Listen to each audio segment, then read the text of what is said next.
bonsoir, bienvenue dans Focus. Aujourd'hui, émission spéciale réalisée depuis Genève en Suisse. Nous recevons Aubin Minaku, président de l'Assemblée nationale de la République démocratique du Congo, député, et également depuis le 10 juillet, vendredi, bien président de l'Assemblée parlementaire de la francophonie pour 2 ans. Bonjour Aubin Minaku, merci d'être avec nous sur Vox Africa. Bonjour aussi et merci de l'accueil. Alors Aubin Minaku, cette présidence tournante de l'Assemblée réunie aux Canadiens, on va dire qu'aujourd'hui, c'était aux Africains de prendre la place. Vous avez été élu à l'unanimité. Effectivement, j'ai été élu à l'unanimité puisque il s'agissait d'un poste réservé à l'Afrique.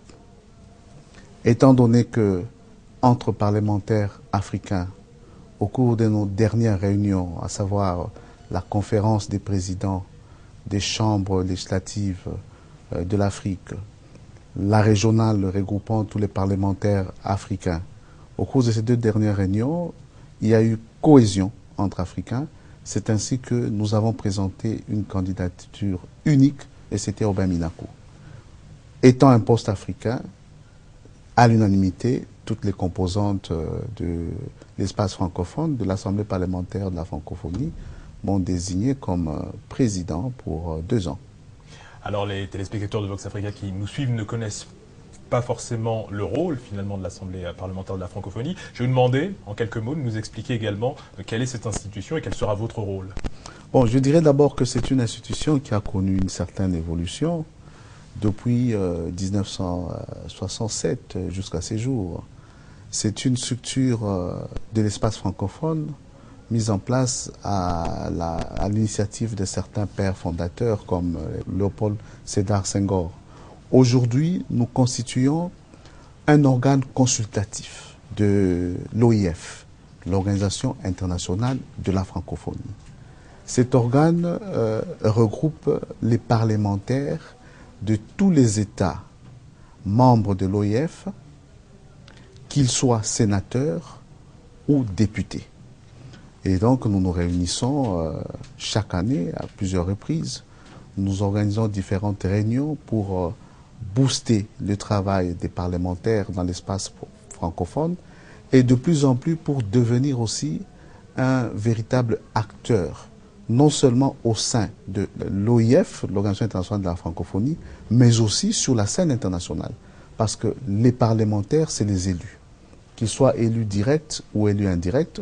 Et de plus en plus, l'APEF, l'Assemblée parlementaire de la francophonie, s'exprime face aux différents enjeux sur la scène internationale.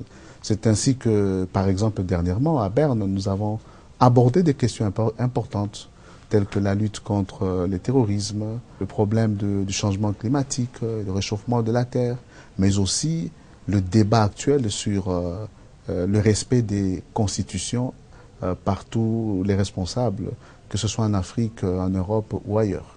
Eh bien, c'est bien que vous le disiez, parce que de toute façon, on va aborder effectivement tout un tas de sujets, oui. Et également l'international qui entre, je pense, effectivement, dans vos prérogatives. Vous avez abordé vous-même ces constitutions. On peut le voir au Burundi, Pierre Nkurunziza. On peut le voir au Rwanda avec effectivement Paul Kagame. On peut voir quelques changements, quelques évolutions au niveau du Congo-Brazzaville.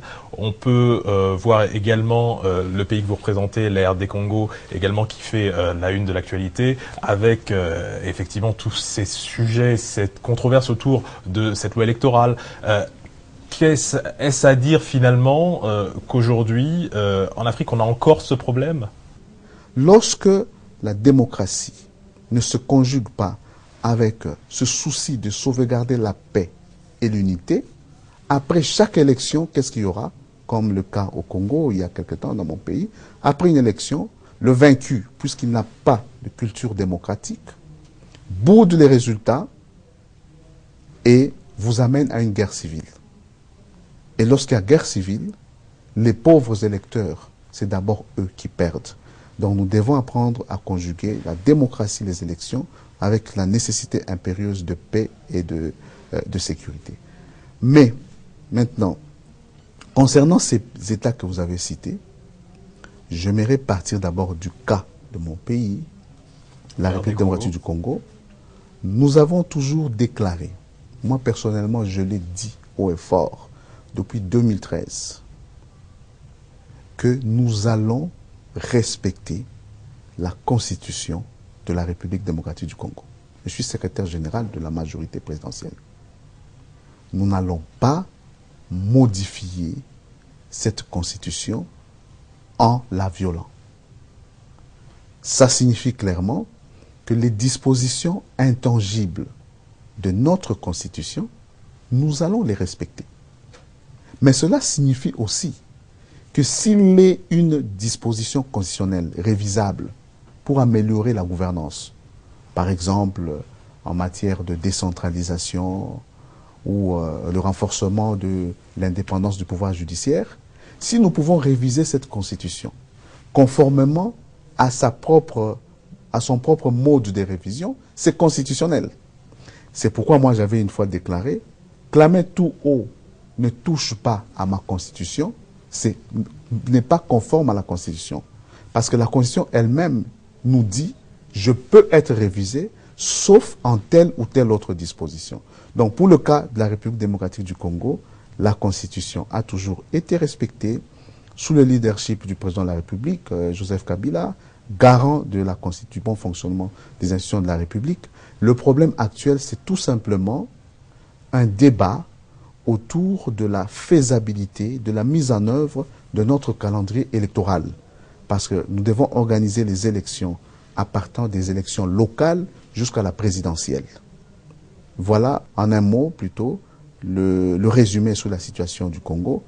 Je suis convaincu et je plaide en faveur du respect de la Constitution dans tous les autres États, ceux qui ont été cités par vous et tant d'autres, en Afrique centrale, subsaharienne, mais aussi en Afrique du Nord et partout ailleurs. En toutes circonstances, la Constitution devrait et doit toujours être respectée. On va s'arrêter quelques minutes sur la Côte d'Ivoire.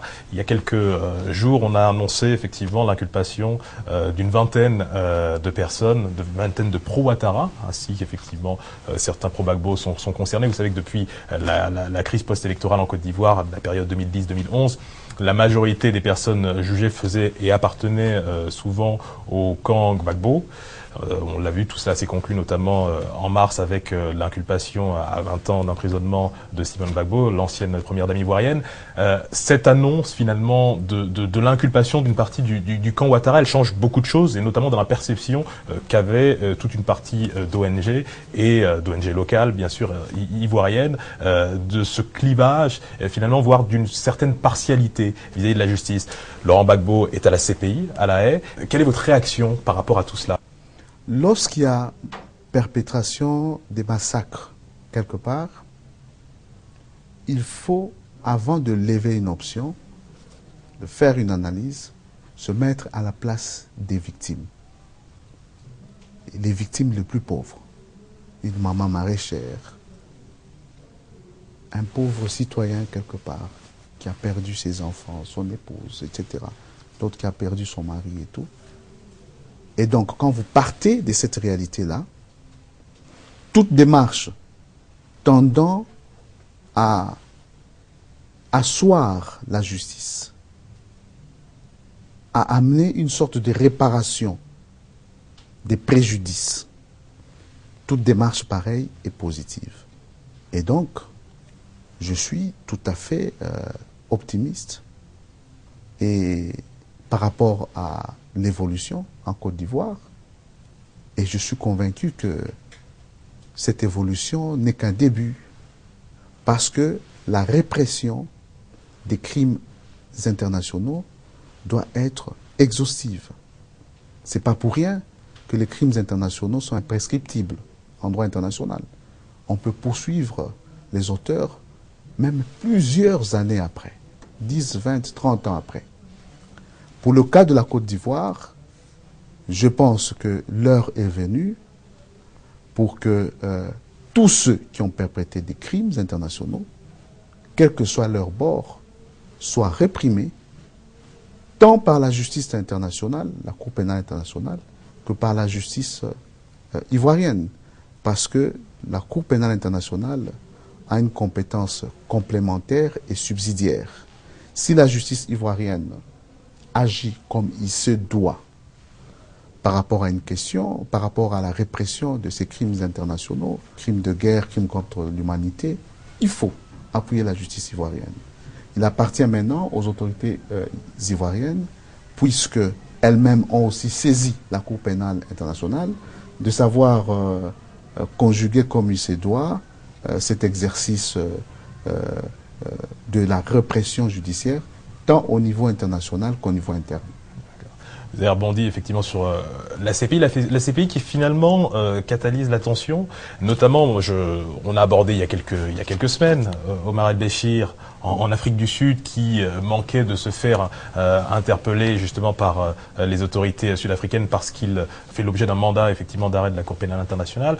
On parle de Laurent Gbagbo dont j'ai parlé, qui est maintenu effectivement à La Haye. Jean Ping avait dit, l'ancien président de la Commission de l'Union africaine, avait dit à un moment finalement que cette CPI-là ne jugeait-elle que les présidents africains.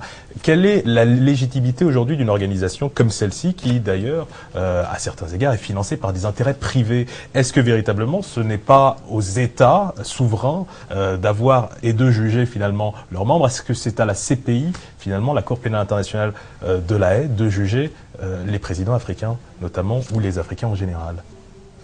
J'avais eu en 1998 l'opportunité et la chance de participer à la conférence de Rome pour l'adoption du statut de la Cour pénale internationale pour le compte de la République démocratique du Congo.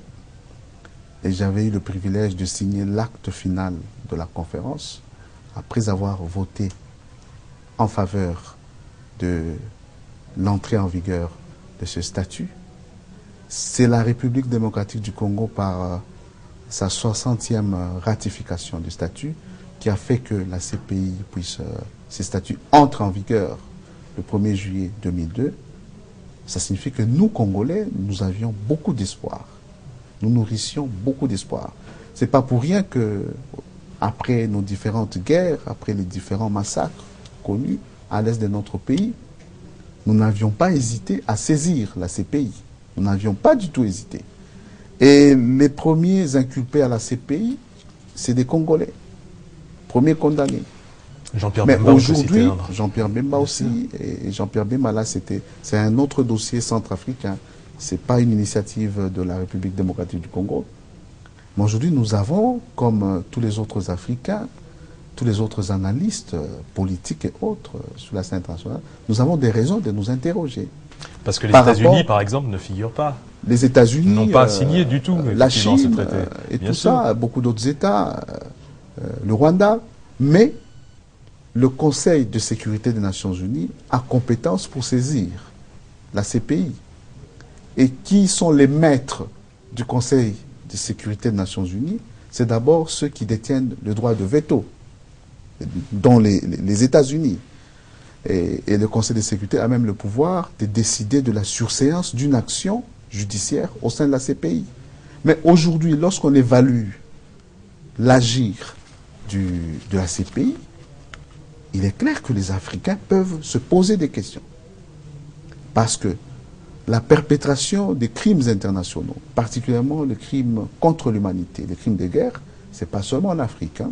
Peut-être que les plus graves, c'est ailleurs. Alors, il faudrait que la CPI puisse s'assumer, mais c'est une question de temps. Parce que il ne faut pas oublier qu'il n'existe pas de gouvernement international comme tel aujourd'hui. L'ONU ne constitue pas un gouvernement international comme tel pour exercer le pouvoir exécutif sur tous les États. Il n'y a pas c'est pas encore une organisation d'intégration. C'est des juxtapositions des souverainetés qui se retrouvent pour essayer d'harmoniser les relations sur le plan international. Aussi longtemps qu'il n'y a pas de gouvernement international, peut-être que ça nous prendra encore un siècle, qu'il n'y a pas un réel Parlement international, il ne faut pas tellement rêver d'une justice internationale, au sens de la justice interne. Et donc, il faut un peu de l'eau dans notre vin lorsque nous évaluons la CPI. Cependant, je reviens à ce que j'ai dit il y a quelque temps. Je mets toujours dans la peau des victimes. Les nombreuses victimes des crimes internationaux, ceux qui ont perdu leurs parents, leurs fils,